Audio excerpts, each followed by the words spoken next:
I'm not buying the timing of it. Okay. I want to put this in chronological order, and we're referring again to quotes in a terrific piece in today's USA Today, written by their pro football columnist Jarrett Bell, who now moonlights at ESPN. He moonlights? Yeah. He's become a force on that show. He's a damn good reporter. Yes, he is. Welcome to the family. Yes, thank you, Jarrett Bell. Now, Jarrett points out in the piece that Jim Irsay does not want to be known as the man who ran Peyton Manning out of town. Mm-hmm. Jim, I'm sorry, you are that guy.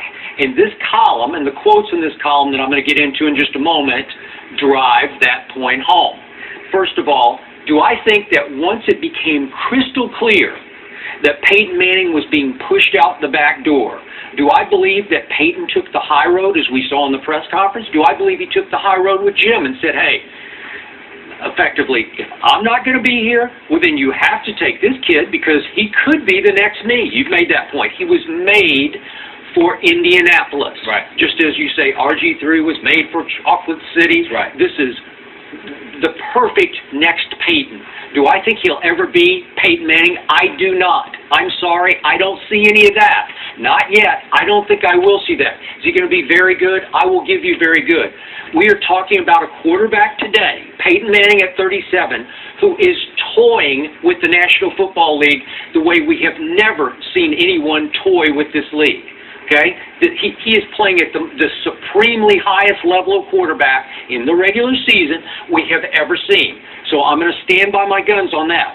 But on this point, I believe he said that to Peyton post-fact, after he made it clear. And Peyton could not have been happy about this because he made it very clear to anyone who would listen, I want to finish my career in Indy. Remember, the Colts doctors were iffy about his ability to function after 4 neck procedures.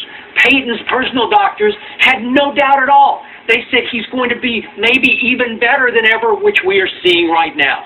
I think he has 3 more beyond this MVP caliber seasons left in that body. I see no sign of age yet. Do you see any signs of aging in Peyton Manning? Okay, so we're talking about 5 football seasons, last year, this year, and maybe 3 more. I'm banking on 3 more that Jim Irsay said, no, I want to go forward. I want to change the face of our franchise. I believe his ego is so big, and I don't have any problem with that. I think he wanted to be the face of this franchise. Jim did. He wanted to be a Jerry Jones of his division, of the AFC.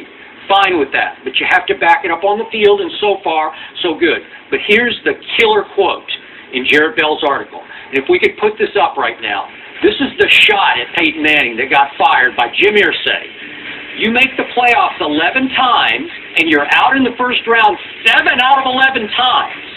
You love to have the Star Wars numbers from Peyton and Marvin Harrison and Reggie Wayne. Mostly, though, you love this, and he tapped his Super Bowl ring that Peyton did help him win. Okay? So, Stephen A., he's basically saying something that I brought up many, many times on this show. Peyton does have one big flaw on the resume. Greatest regular season quarterback ever, has not been able to close the deal. He has not been able to take those high playoff seeds and cash them in on a regular basis because Jim's right about this. But now he has publicly declared that. That's a shot off the bow of Peyton Manning, saying, I want to change my luck. He's basically saying, my young quarterback, I think, will be better in the postseason going forward than you've been in the postseason. They did make the playoffs last year, and again, it was a tough assignment that young Luck drew because it was at Baltimore and Ray Lewis's return, and he didn't play very well, and they didn't make much of a showing for themselves and lost pretty easily, handily at Baltimore. So my point is, now he's on the record. I think he's telling you with that quote, the Star Wars numbers, he didn't want any more Star Wars numbers. He wants more rings, and he's saying this kid will win me more rings than Peyton was able to in the postseason. And he goes on after that quote and said, we won that one ring running the football that year and stopping the run. So it wasn't all about Peyton Manning. Boom, shots fired. Peyton, it's your turn now. You know what? You can say that. My point is this. Outside of Peyton Manning being the classy individual that he is, shots fired in his direction. Consider the class that he conducts himself with. You don't need to hear that from hearsay. So the fact that those quotes made, I don't like that. But what did he say that was wrong? No, I think it's the truth. It's the You just laid it out there on the table for everybody to see. It's the absolute, unequivocal truth. Okay. You get bounced out of the playoffs in 7 out of 11 years. Okay. You go to 2 Super Bowls. You win 1 ring. You made the statement, Andrew Luck can't be Peyton Manning. My response to you is, why can't he be? There's plenty of dudes that won a Super Bowl championship. I mean, Brett Favre's got 1. Okay, Donovan McNabb's been to a Super Bowl. Drew Brees has 1. Tom Brady has 3. Peyton Manning has 1. I mean, we could go down the list. Eli Manning has 2. You look around. Yeah, you got them. You look around the league, and there are some of them have won more than Peyton Manning. One of them is his little brother, who is not even in his class. Nope. Certainly not this year. So even though, and there's no disrespect to Eli, I just think he's having a bad year. I still believe in Eli. He's just having a bad year. But let's be clear about something here. You're sitting there and acting like, oh my goodness, Andrew Luck will never be Peyton Manning. My point to you is, Eli Manning proves he doesn't have to be. Brett Favre has proven he doesn't have to be. Aaron Rodgers has proven he doesn't have to be. Drew Brees has proven he doesn't have to be. Tom Brady has proven he doesn't have to be. So I'm just saying to you. What do you mean by that? No, all I'm saying to you is I know Tom Brady has more rings than Peyton Manning, but I'm making the point to you that there are people. Peyton Manning isn't the only ingredient to success. There are plenty of ways to go about it. If I'm Jim Irsay, I have a right to make that call. Okay. Because if I've got a Super Bowl ring and I've tasted it, I've got 4 neck surgeries, I'm questioning your health. All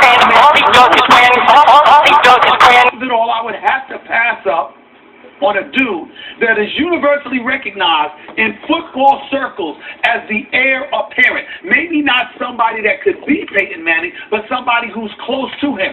So why not roll the dice and take the chance when all I've got to lean on is exorbitant records and you know, for the regular season and a postseason decline. We've seen Peyton Manning lose to the Jets. We've seen him lose to the Steelers. We've seen him lose to New England. We've seen him lose to Baltimore. We've seen these moments where Peyton Manning has come up short. I have nothing but the greatest respect for the greatness of Peyton Manning. And I'm not trying to cast any aspersions on him. I'm just simply saying, as we sit here and we judge Irsay, let's be careful to put things in its proper context. If the man is telling the truth and he is right in what he is saying, let's make sure we modify our resolute feelings about it. I'm fine with that. Okay. But guess what that means? Then he Manning out of town. He's telling you, yes, I didn't want him. I thought I could do better than this. Yes, but what I'm trying to ask, I'm trying to decipher what's the news here. Jim Irsay is the owner for the Colts. He is the only person who could have made that decision about Peyton Manning from day 1. So what is it that we're learning today that we didn't know? What is it? Because he's the owner of the Colts, he always made that call. It was always his call. Now, he doesn't want to be perceived as, all right, get the hell out, I don't want you anymore. Maybe that's what he's trying to say. But it is clear he had to make the call. He was the only person in the position to make the call. If Peyton Manning wanted to stay... I mean, he could put it on his new GM, but I don't think he is. No. He never did that. He never could do that. We all knew this was a Jim Irsay decision. He was tweeting about it, Skip. I know. So it was always his call. He tweets all the time. So he's just saying, I appreciate Peyton Manning. It's not like I don't have an appreciation for him, but what's wrong with me looking to the future as opposed to right now? Because right now, and by the way, Peyton Manning, wasn't he great last year? Would you say he was great? He's great last year, right? Yeah. Excuse me. What he did last year is what he was doing with the Colts. Exactly what Irsay was saying. He's got a great regular season, gets to the playoffs, and what happens? I'll tell you exactly what happened. Peyton Manning beat the soon-to-be Super Bowl champs. He did everything he was supposed to do, and Raheem Moore misplayed a hail Flacco. That's what happened. Skip, there were plays.